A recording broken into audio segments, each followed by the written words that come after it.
Hello everyone, welcome to officer Bitiya. We discussing daily current affairs and analysis. तो शुरू करते हैं आज के डिस्कशन के साथ। देखते हैं कौन से आर्टिकल्स इंपॉर्टेंट है from UPSC point of view. The first article is about garbage free cities. जो मेमोरेंडम ऑफ अंडरस्टैंडिंग है वो आंध्र प्रदेश में अप्रूव हो चुका है ताकि जो सिटीज़ हैं वो गार्बेज फ्री रह सकें। ये जो विजन है गार्बेज फ्री सिटीज़ का, ये मिनिस्ट्री ऑफ हाउसिंग अफेयर्स का है, जहाँ पर 235 करोड़ ऑलरेडी अलॉट किए गए हैं। एंड ये वन टाइम अप्रूवल है मनी के लिए, जहाँ पर जो लिगेसी है डंप साइट रिस्टोरेशन की, जहाँ पर हम गार्बेज को डंप करते हैं वो साइट्स को हमें रिस्टोर करना है, वापस लेकर आना है, क्योंकि उन साइट्स पर बहुत ज़्यादा गंदगी फैली हुई है, वो बहुत ज़्यादा ख़राब हो चुकी है, वो बहुत ज़्यादा इंफ्रास्ट्रक्चर भी ख़राब है। तो इस वजह से we have to restore that particular sites ताकि वो भी क्लीन सिटी का पार्ट बन सके। तो यहाँ पर कंट्रीब्यूशन के दिया गया है कि सेंटर कितना कंट्रीब्यूट करेगा एंड स्टेट कितना कंट्रीब्यूट करेगा। तो दैट मीन्स ये जो इनिशिएटिव है ये सेंट्रल सेक्टर स्कीम में नहीं आता, ही आता है सेंट्रल स्पॉन्सर्ड स्कीम, जहाँ पर सेंटर और स्टेट का दोनों का कुछ कंट्रीब्यूशन होता है। अब लीगेसी डंप साइट्स क्या होती हैं? जो लीगेसी डंप साइट्स होती हैं वो एक तरह से एक ऐसी साइट्स होते हैं जहाँ पर इन्वायरमेंटल डेंजर होता है और वो एयर एंड वाटर पोल्यूशन को कंट्रीब्यूट करती हैं। ये एक तरह से एक ऐसी साइट्स होती हैं जो कि mineralize and decompose organic waste से कंपोज होती हैं, जहाँ पर सैंड होता है, सिल्ट होता है, फ्रैगमेंट्स होते हैं डिमोलिशंस के, कंस्ट्रक्शन वेस्ट के। अगर हम इन साइट्स को क्लीन कर देंगे तो इससे हमारी कंट्री का लैंडस्केप तो बदलेगा ही, इनफैक्ट जो पब्लिक हेल्थ है वो भी इम्प्रूव होगी, और जो इन्वायरमेंटल प्रॉब्लम्स आ रही हैं, air pollution, water pollution, ecology जो बैलेंस हो रहा है, इम्बैलेंस हो रहा है, वो भी सॉल्व हो जाएगा। जो हमारी एक्वाटिक लाइफ है डिपेंडेंट है वो भी, जो वाइल्ड लाइफ है वो भी जो डिपेंडेंट है वो भी सुधर जाएंगी, उनकी हेल्थ भी इम्प्रूव हो जाएंगी एंड डेथ भी कम हो जाएंगी। तो जो मिशन है, प्राइम मिनिस्टर मोदी जी ने इसको अनाउंस किया था स्वच्छ भारत मिशन अर्बन 2.0 में 2021 में, जहाँ पर मेन एम था गार्बेज फ्री सिटीज़ क्रिएट करना बाय 2026। और इसका जो प्राइमरी एम है वो यही है कि 16 crore metric tons of legacy carbon dioxide को साफ करना, क्लीन करना, जो कि 15,000 एकड़ लैंड को कंट्रीब्यूट करती है। अगर हम टोटल डाटा की बात करें तो हमारे पास 118 मेट्रिक टन्स हैं अनक्लीन लेगेसी वेस्ट का, जो कि कंप्राइज कर रहे हैं 463 एकर्स ऑफ लैंड। कंक्लूजन की बात करें, अगर हम डंप साइट क्लियरेंस की बात करें तो एक तरह से प्रायोरिटी है, जहाँ पर 260 से ज़्यादा सिटीज़ पर फोकस किया जा रहा है, जिसमें 5 डिफरेंट स्टेट्स एंड यूटीज़ भी इसके अंदर प्रेजेंट है। यानी गवर्नमेंट के इनिशिएटिव्स में सपोर्ट कर रही हैं, हेल्प कर रही हैं, ताकि जो हमारी कंट्री है वो स्वच्छ हो सके, और इंडिया का जो मिशन है, विजन है स्वच्छ भारत अभियान का, वो भी सफल हो सके, वो भी सक्सेस हो सके। नेक्स्ट इज़ अबाउट ऑपरेशन नन्हे फरिश्ते। तो जो ऑपरेशन नन्हे फरिश्ते हैं, ये नन्हे फरिश्ते, दीज आर द चिल्ड्रन, ये बेसिकली रेलवे प्रोटेक्शन फोर्स का इनिशिएटिव है, जिन्होंने 1,000 से ज़्यादा बच्चों को रेस्क्यू किया है रेलवे स्टेशन से मंथ ऑफ जनवरी 2022 में। तो जो अभी जनवरी का मंथ था तो उसमें 1,000 से ज़्यादा बच्चों को रेस्क्यू किया गया है, जो प्लेटफॉर्म में रहते हैं, काम करते हैं, जो बेसिकली चाइल्ड लेबर के भी शिकार होते हैं। तो सबको हम रेस्क्यू करने पर जोर दे रहे हैं। और जो आरपीएफ है उनका मेन एम ही यही है कि हमें पैसेंजर्स को सेफ्टी प्रोवाइड करनी है। यहाँ पर 1045 चिल्ड्रन को सपोर्ट किया गया है, जो कि अकेले फाउंड आउट किए गए हैं एंड जो कि अबंडन भी किए गए हैं। कई बार ऐसा होता है पेरेंट्स अपने बच्चे को रेलवे स्टेशन पर छोड़ जाते हैं, ट्रैक्स पर छोड़ जाते हैं, तो उनको भी एक अच्छा सेंटर देना चाहिए जहाँ पर उनकी अपब्रिंगिंग अच्छी हो, उनका रहन सहन अच्छा हो, स्टैंडर्ड ऑफ लिविंग इम्प्रूवमेंट हो। तो इसलिए जो रेलवे प्रोटेक्शन फोर्स है वो काम कर रही है, इनको सुधारने में हेल्प कर रही है। इसमें से 70 बॉयज़ थे एंड 344 गर्ल्स थी जो ये रेस्क्यू किए गए हैं। तो बॉयज़ भी अबंडन किए जा रहे हैं। इंडिया एक तरह से मेल डोमिनेटेड सोसाइटी रही है, पेट्रियार्कल सोसाइटी है, बट स्टिल यहाँ पर आप देख सकते हो कि बॉयज़ को भी अबंडन किया गया है। तो इसके काफ़ी सारे रीजंस हो सकते हैं। कई बार होता है फाइनेंशियल प्रॉब्लम होते हैं कि पेरेंट्स अफोर्ड नहीं कर सकते टू अपब्रिंग देयर चाइल्ड, तो इसलिए भी वो अबंडन कर देते हैं अपने बच्चों को। जो आरपीएफ है उनका मानना है कि कुछ बच्चों को किडनैप किया जाता है रेलवे स्टेशन से हर साल, उसके बाद किडनैप करने के बाद उनका एक्सप्लॉयटेशन होता है, उनको सेल किया जाता है, ट्रेड होता है, उनकी ट्रैफिकिंग होती है, बहुत सारी एक्सप्लॉयटेशन किया जाता है, जिसकी वजह से जो बच्चों का भविष्य है वो तो ख़राब हो ही रहा है, इनफैक्ट जो हमारी सोसाइटी है वो भी ख़राब हो रही है। गवर्नमेंट ऑफ इंडिया ने चाइल्ड हेल्प डेस्क भी लॉन्च किया है, जो कि फंक्शनल है 132 रेलवे स्टेशंस के अक्रॉस हमारी कंट्री में। यहाँ पर क्या होता है, अगर चाइल्ड हेल्पलाइन से रिलेटेड जो रेलवे स्टेशन पर हमें मिल रहा है तो उसके लिए हम यहाँ पर कंप्लेन कर सकते हैं। हम बता सकते हैं कि यहाँ पर this particular child is abundant, तो चाइल्ड डेस्क पर आप कॉल करोगे तो वो आपकी हेल्प के लिए आ जाएंगे। दूसरे इनिशिएटिव्स देखते हैं जो रेलवे मिनिस्ट्री ने निकाले हैं ताकि हमारा जो सिटीज़न है वो सेफ रह सके। Basically focus women and child पर रहता है because these are the vulnerable section of our society. तो इसीलिए पहले देखते हैं इनके लिए क्या इनिशिएटिव्स लाए गए हैं। पहला इनिशिएटिव है ऑपरेशन महिला सुरक्षा। ये भी रेलवेज ने इम्प्लीमेंट किया गया है, जो कि फीमेल ट्रैवलर्स की सेफ्टी पर ध्यान देता है। तभी रेलवे में आपने देखा होगा कि एक लेडीज़ जो कोच है वो अलग रहता है, जहाँ पर मैन उसके अंदर ट्रैवल नहीं कर सकते। नेक्स्ट इज़ मेरी महिला स्क्वाड्स। ये भी आरपीएफ ने डिप्लॉय किया है रेलवे स्टेशंस में ताकि जो वुमेन पैसेंजर्स उनको सेफ्टी मिले। बेसिकली उन वुमेन पैसेंजर्स के लिए ये इनिशिएटिव है जो कि अलोन ट्रैवल करती हैं, जो कि सोलो ट्रैवल करती है, तो बेसिकली उनकी सेफ्टी का भी ध्यान रखना पड़ता है। इसीलिए मेरी सहेली स्क्वाड्स यहाँ पर लाई गए हैं एंड ये डिप्लॉय अभी लास्ट मंथ से ही हुआ है, जनवरी 2022 से। जो ऑपरेशन है ये 13,000 ट्रेन को कवर कर रहा है।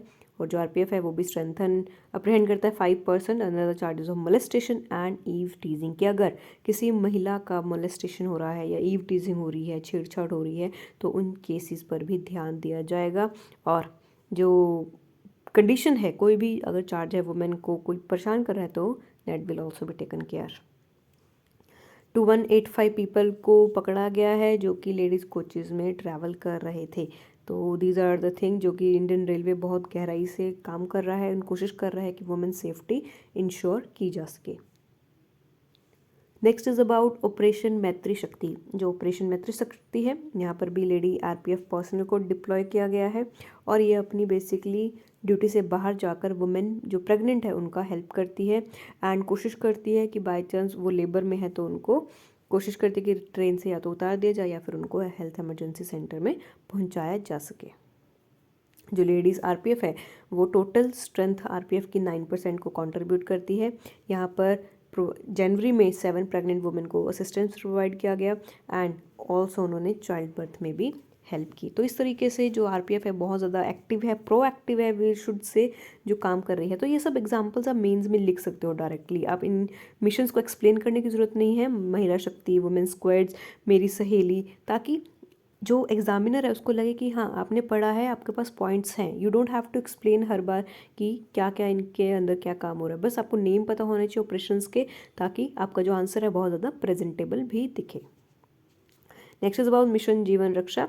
यहाँ पर भी आरपीएफ पर्सनल ने जनवरी में 42 पर्सनस को हेल्प किया है, रेस्क्यू किया है, जिसमें 20 मेल्स थे एंड 22 लेडीज़ थे।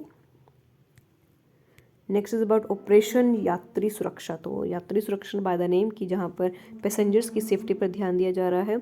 यहाँ पर क्या होता है, जो आरपीएफ है वो स्टेट पुलिस के साथ मिलकर पैसेंजर क्राइम को कम करने में काम करती है। जो आरपीएफ है उन्होंने 300 क्रिमिनल्स को अरेस्ट किया है इस पीरियड में, जो कि पैसेंजर रिलेटेड ऑफेंसेस से रिलेटेड था, जो कि पैसेंजर्स को तंग करते हैं। कई बार चोरी होती है, थेफ्ट होता है, तो काफ़ी सारी चीज़ें होती हैं जो पैसेंजर को ध्यान रखना होता है। इवन पैसेंजर को भी सेफ्टी अपनी मेंटेन रखनी चाहिए एंड जो गवर्नमेंट है वो भी अपनी पूरी कोशिश कर रही है जो सिटीजन्स हैं, पैसेंजर्स है, वो सेफली ट्रैवल कर सकें।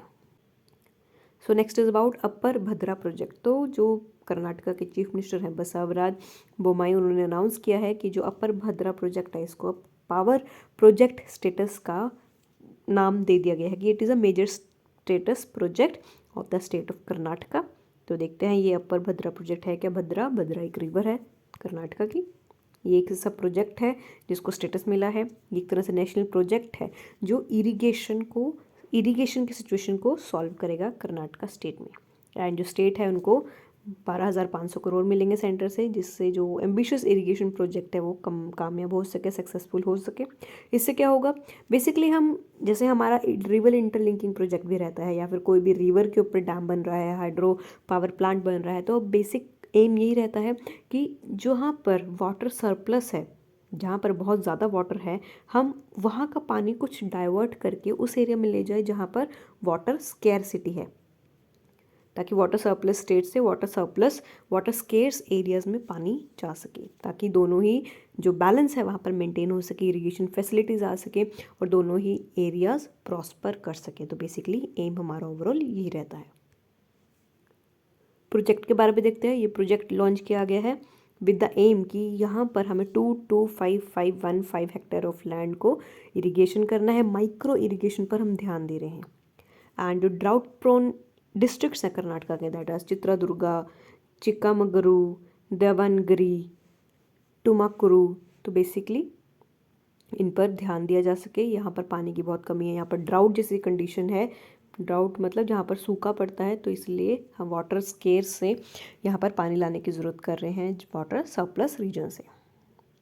तो इसलिए बात की जा रही है 367 टैंक्स को, जो ताल्लुक्स होते हैं उनको पानी फिल करने की। एंड ये जो प्रोजेक्ट है उसका मेन एम यही है कि सस्टेनेबल इरीगेशन हो सके खरीफ सीजन में। इससे क्या होगा, इरिगेशन होगी तो ग्राउंड वाटर टेबल भी बढ़ेगा, ग्राउंड वाटर रिचार्ज होगा और जो भी केमिकल कंटेनमेंट्स हैं फ्लोराइड के, वो भी इस रीजन में बहुत ज़्यादा प्रिडोमिनेंट है, तो वो भी कम हो जाएंगे। एंड ये जो टोटल कॉस्ट है प्रोजेक्ट की, that is 16,125 crore. So this is about this upper Bhadra project. अब ये प्रोजेक्ट को कौन अंडरटेक कर रहा है? ये अंडरटेक कर रहे हैं विश्वेश्वरैया जल निगम लिमिटेड, जो कि मेजर इरिगेशन स्कीम में काम कर रहे हैं एंड ये कर्नाटका में इम्प्लीमेंटेड है। ये फर्स्ट स्टेज प्रोजेक्ट है जो पानी को लिफ्ट करेगा फ्रॉम टुंगा टू भद्रा। और सेकेंड स्टेज में लाइफ वाटर होगा Bhadra reservoir and provided to tunnel near Ajjampura. जो वाटर है वो ग्रेविटी कैनाल से प्रोवाइड किया जाएगा, तुंगा भद्रा सब बेसिन से एंड कृष्णा बेसिन तक लाया जाएगा। जो बड़भद्रा प्रोजेक्ट है उसको इन्वेस्टमेंट कमेटी ऑफ जल शक्ति एंड जो मिनिस्ट्री है उन्होंने क्लियरेंस दे दिया था, बिकॉज कर्नाटका में ऐसा अभी कोई मेजर प्रोजेक्ट नहीं है, वो चाहे वो वाटर लिंकिंग का हो या फिर किसी रिवर पर हो, जो कि इरिगेशन या फिर वाटर स्कैरसिटी को डील कर सके। तो अब एक बार हम लोकेशन देखते हैं। This is the location of Bhadra, जहाँ पर ये जो डिस्ट्रिक्ट्स दी गई हैं तुमकुरू, सिरा, पवागढ़, चुलाके, ये सभी डिस्ट्रिक्ट्स वाटर स्केर्स डिस्ट्रिक्ट हैं। यहाँ पर ड्राउट ज़्यादा आता है, इसीलिए कोशिश की जा रही है कि पानी यहाँ तक पहुँच सके और यहाँ पे जो खरीफ सीज़न है जो कि हमारा समर में रहता है, पानी की अच्छी सप्लाई की सके ताकि क्रॉप्स बहुत अच्छे से ग्रो कर सके और हमारी प्रोडक्टिविटी बढ़ सके। क्योंकि इंडिया में कुछ रीजंस ऐसे हैं जहाँ पर पानी बहुत ज़्यादा है एंड कुछ रीजंस ऐसे हैं जहाँ पर पानी बहुत कम है, इस वजह से काफ़ी इशू आता है। तो हमारा मेन एम यही रहता है कि हम वाटर सरप्लस रीजन से वाटर स्केर्स रीजन तक पानी लेकर आएँ। जैसे हमारा जो गोदावरी कृष्णा लिंक है वो भी एक तरह से वाटर इंटरलिंकिंग प्रोजेक्ट है, जो कि फर्स्ट प्रोजेक्ट है हमारी कंट्री का। तो मेन एम यही रहता है कि कैसे हम पानी को बचा सकें और उसका हार्वेस्टिंग भी कर सकें। So that was all about today's session. I hope you like it. अगर कोई डाउट है तो आप हमें कमेंट सेक्शन में मेंशन करके बता सकते हैं एंड आप हमें info@afsarbita.com पर भी मैसेज कर सकते हैं, हमें मेल कर सकते हैं and we will also give you some practice questions, जिससे आप प्रैक्टिस कर सकते हो अपने मेंस के आंसर और हमें वहाँ पर सबमिट कर सकते हो। जो हमारे एक्सपर्ट्स हैं वो आपको डिटेल इवैल्यूएशन भी देंगे आपके आंसर के बारे में, आपकी स्ट्रैटेजी के बारे में, आपकी प्रिपरेशन के बारे में। तो अगर आपको कोई भी डाउट है related to your UPSC preparation या फिर दूसरी कोई प्रिपरेशन आप कर रहे हो जैसे जुडिशरी है या फिर डिफेंस है, तो उसके बारे में भी आप हमें कांटेक्ट कर सकते हो। So that was all about it. So thank you very much and all the best for your preparation.